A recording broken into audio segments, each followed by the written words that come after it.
Hello दोस्तों, मेरा नाम है नीतीश कुमार और आप देख रहे हैं मेरा यूट्यूब चैनल। बिहार बोर्ड के लिए या किसी अन्य बोर्ड के लिए भी सभी के लिए 10th क्लास के लिए एक महत्वपूर्ण सा क्वेश्चन आंसर लेकर आए हैं। थ्योरी का क्लास लेकर आए हैं जो है हमारा रियल नंबर। ये रियल नंबर है ना, हर एग्ज़ाम में पूछा जाता है, बेसिक है और प्रत्येक एग्ज़ाम कॉम्पिटिटिव एग्ज़ाम में पूछा जाता है। तो रियल नंबर हमारा पढ़ना है। तो रियल नंबर के बारे में हर कुछ जानकारी करेंगे। तो वास्तविक संख्या यानी रियल नंबर। तो रियल नंबर वह ऐसा चीज़ जो रियल हो। जैसे हम लोग रियल में है तो हम लोग बोलेंगे ठीक है रियल है ना। जैसे कोई अगर हम सेब बनाते हैं, कोई मैंगो, कोई ये चीज़ रियल में है तो ये हो गया रियल, है ना। और इमेजिनरी जैसे छाया को हम लोग क्या देखते हैं, नहीं, वो क्या है, इमेजिनेशन है। जैसे सपना कोई रियल में चीज़ है नहीं, लेकिन क्या है, वो एक सपना है, मतलब रियल नहीं है सपना। हम लोग देखते हैं, उसको आभास करते हैं, लेकिन वह रियल में नहीं है। उसी प्रकार से हमारा नंबर जो है तो रियल है। तो जब रियल है तो इसका मतलब आभासी भी होगा, तो आभासी भी होता है जिसको हम लोग अनरियल नंबर कह सकते हैं। तो यहाँ पर इस 10th के सिलेबस में पढ़ना है रियल नंबर। तो रियल नंबर से पहले हम लोग पढ़ेंगे रेशनल नंबर। रेशनल नंबर क्या है, उससे भी पहले हम लोग ये जान लें कि परमेय संख्या क्या है, प्राकृत संख्या क्या है।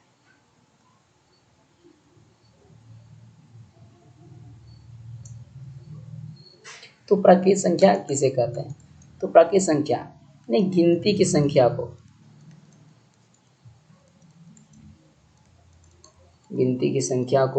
प्राकृत संख्या कहते हैं। ये अधिकांशतः बहुत लोग को आता है गिनती की संख्या को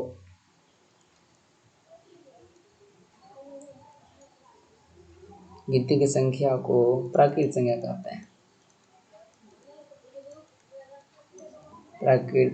कहते हैं।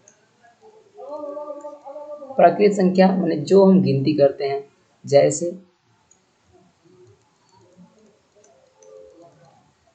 1 2 3 4 5, ये सब हमारा क्या है, गिनती की संख्या है। यहाँ अनंत तक जा सकते हैं। तो ये हो गया हमारा क्या, रियल नंबर।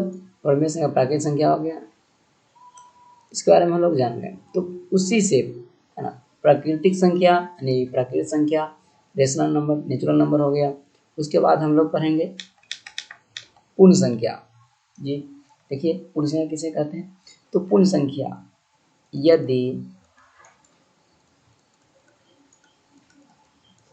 यदि गिनती की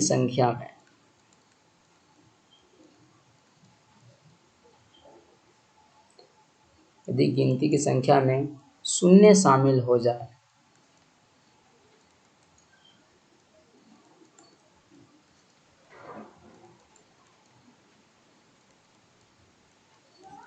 यदि गिनती की संख्या में शून्य शामिल हो जाए तो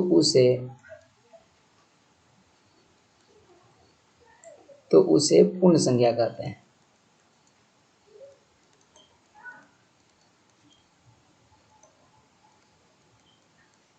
कीजिएगा, थोड़ा सा राइटिंग खराब है लेकिन आप इसे कंप्रोमाइज़ कर सकते हैं। जैसे यदि गिनती की संख्या में शून्य शामिल हो जाए तो उसे पूर्ण संख्या कहते हैं। जैसे 0 से स्टार्ट करेंगे और फिर वही 1 2 3 4 5 डॉट अनंत तक जाएगा। तो उसके बाद सम संख्या है ना। ये जो भी संख्या हम पढ़ रहे हैं, पूर्ण संख्या पढ़ रहे हैं, प्राकृतिक संख्या पढ़ रहे हैं, ये सभी कहाँ से आता है, ये सभी नेचुरल नंबर है। तो वास्तविक संख्या हमें क्या आएगा, परमेय संख्या और अपरमेय संख्या के समूह को हम वास्तविक संख्या कहते हैं। मतलब इसमें परमेय और अपरमेय दोनों आता है, यानी कह सकते हैं कि परमेय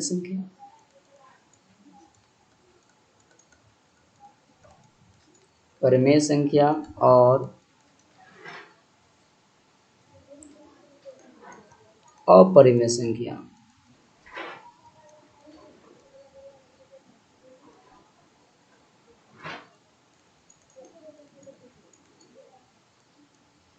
अपरिमेय संख्या के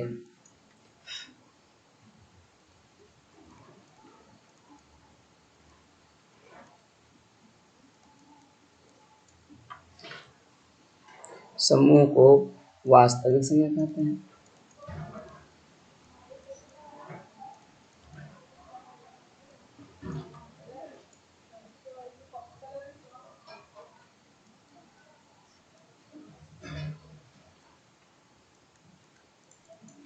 जैसे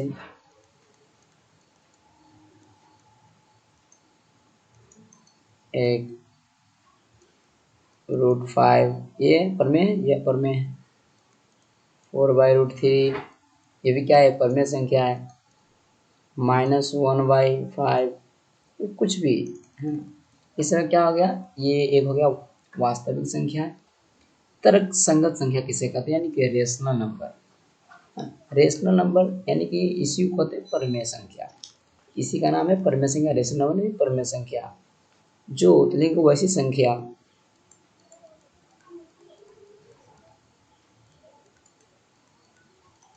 संख्या जो P/Q के रूप में लिखा जा सके।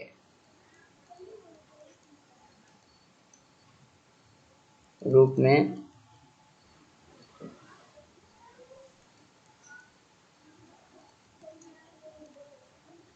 लिखा जा सके, जहाँ Q नॉट इक्वल टू 0 हो, तो उससे हम क्या कहेंगे, प्रमेय संख्या कहेंगे। जैसे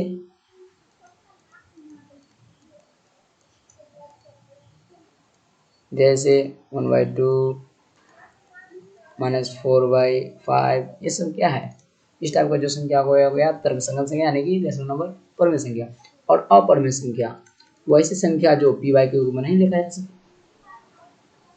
करेंगे वैसी संख्या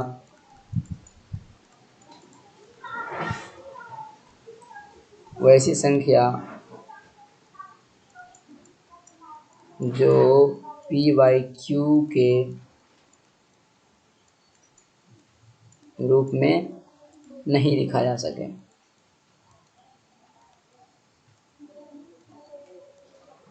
नहीं लिखा जा सके।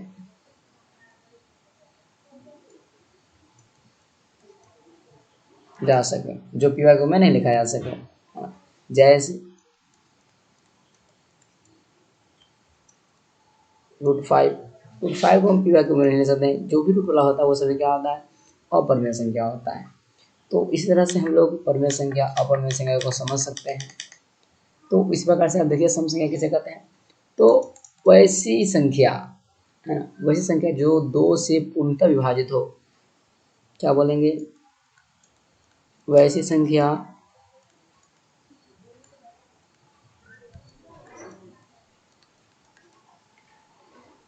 जो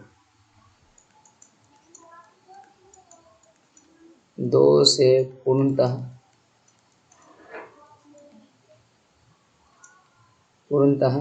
विभाजित हो।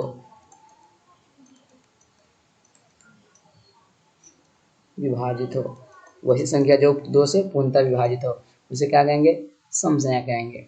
जैसे 2, 4, 6, 8, 10, 16, 20, 50 ये सभी क्या है, 2 से पूर्णतः विभाजित, इसलिए क्या कहेंगे, इसको सम संख्या कहेंगे। विषम संख्या कैसे कहेंगे, तो वैसी संख्या जो 2 से पूर्णतः विभाजित नहीं हो।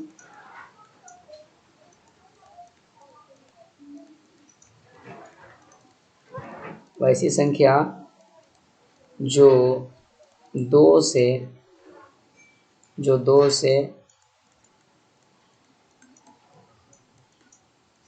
पूर्णतः विभाजित न हो।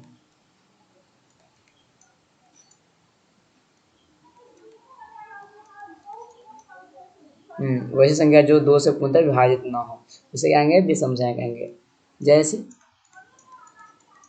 क्या, 1, 2 नहीं, 3, 1, 3, 5, 7, 9, 11, इसे ही कर करके एक छोड़ करके जो भी संख्या क्या होगा, विषम संख्या होगा। और ये अभाज्य संख्या यानी कि रूट संख्या, प्राइम नंबर किसे कहते हैं, तो अभाज्य संख्या।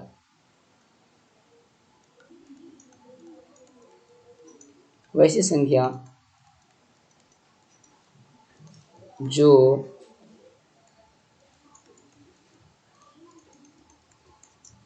एक और स्वयं के अलावा, वैसी संख्या जो एक और स्वयं के अलावा किसी दूसरी संख्या से, किसी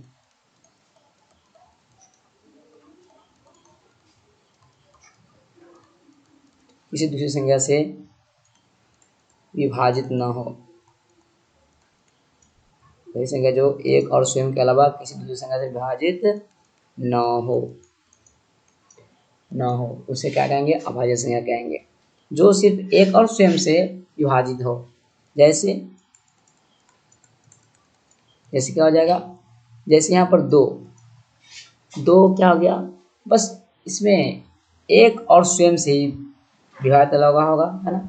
इसके अलावा यह किसी से विभाजित नहीं हो सकता है। सिर्फ एक और दो, यही दोनों चीज है जो इसको विभाजित कर सकता है। इसके अलावा तीन में भी क्या है? एक और तीन से भी सिर्फ भाग लाएगा, बाकी अन्य संख्या से नहीं। लेकिन चार नहीं हो सकता है। उसके अलावा पाँच में सिर्फ एक और पाँच के अलावा भाग लाएगा, सात हो गया। फिर 11 होगा, 13 होगा। अब भी पूछेगा इसमें 9 क्यों नहीं होगा? क्योंकि 9 इसलिए नहीं होगा क्योंकि यहाँ पर 9 में, है ना, एक और 9 के अलावा 3 से भी विभाजित होगा, इसलिए 9 इसमें नहीं शामिल होगा।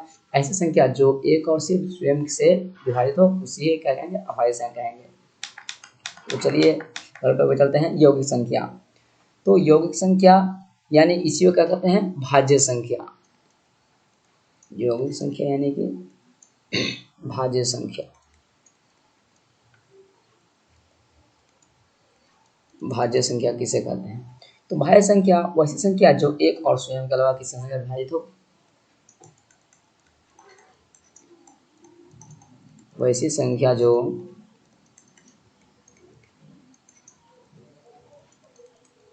एक और स्वयं के अलावा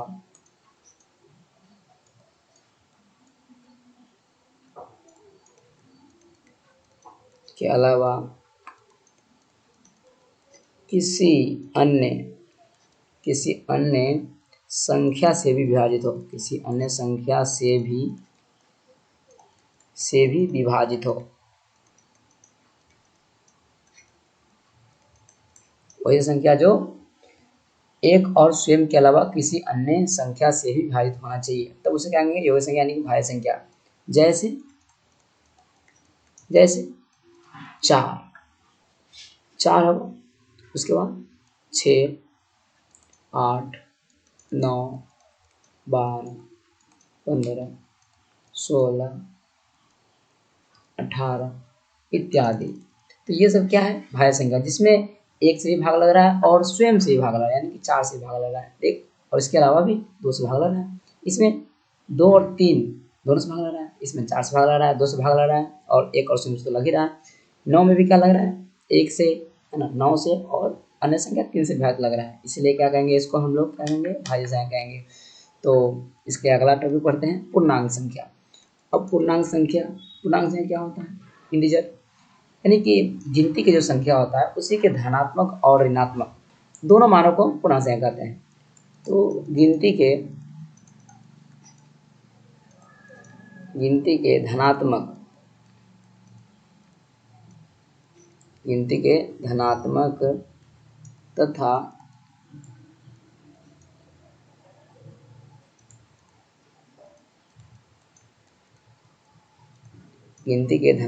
तथा ऋणात्मक मानों के समूह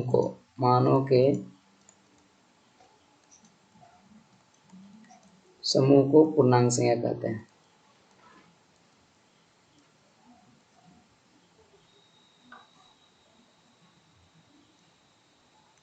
पूर्णांक संख्या कहते हैं।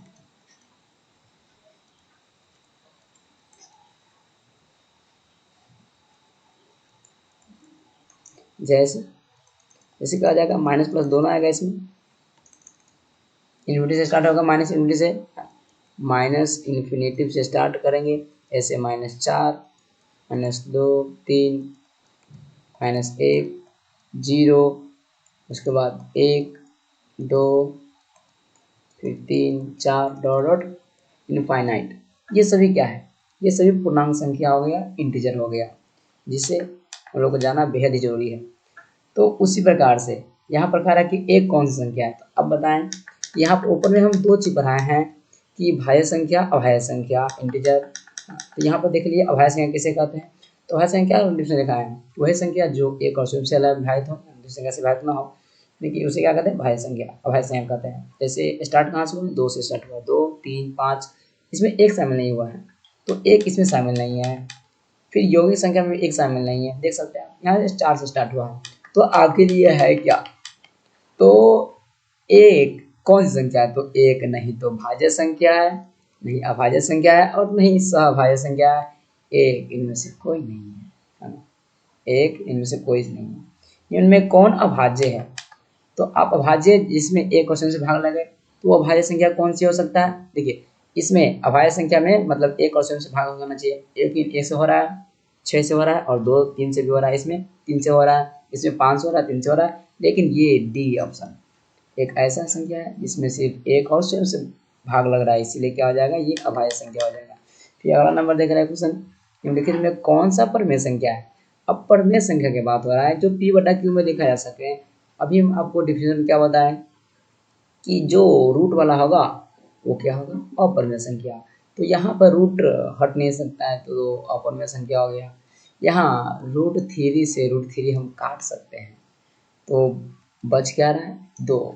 तो इसीलिए ये ऑप्शन हो गया आपका परमेय संख्या। यहाँ भी √3 नहीं हट रहा है, यहाँ भी √3 नहीं हट रहा है, इसीलिए ये सब अपरमेय संख्या, बाकी ये हो गया परमेय संख्या। उसी पे और अगला सवाल है, निम्नलिखित में कौन सा परमेय संख्या है। तो परमेय संख्या जो P/Q में लिखा जा सके। देखिए यहाँ पर √3 है, √21 है, ये तो हटने वाला है नहीं, ये परमेय संख्या है। √16, 23, इससे तो हट जाएगा। ऊपर से हम लोग यहाँ रूट हटा सकते हैं, 4/√23, लेकिन बट्टे में क्या आ गया, यहाँ पर रूट आ गया, इसलिए भी नहीं हो सकता है। 81 और 91, 4, तो ऊपर से यहाँ पर 9, 9 81, मतलब 9 का निकल जाएगा, लेकिन 91 से रूट तो नहीं हट सकता, इसीलिए ये भी अपरमेय संख्या आ गया। डी ऑप्शन में देख लें, तो यहाँ √49/√64 है, जिसको हम क्या ले सकते हैं, 7/8। तो ये क्या है, एक परमेय संख्या है। चलिए अगला क्वेश्चन की ओर बढ़ते हैं। तो इससे आगे इतना ही है परमेय संख्या, इसके आगे जो भी टॉपिक पे सवाल आएगा उसको हम नेक्स्ट लेक्चर में कवर करेंगे। तो आज के लिए इतना ही, धन्यवाद। अगर आपको वीडियो अच्छा लगा हो, थोड़ा भी नॉलेजेबल लगा हो, इससे आपको थोड़ी सी भी हेल्प मिली हो, तो प्लीज़ चैनल को लाइक, सब्सक्राइब और शेयर करना ना भूलें। धन्यवाद।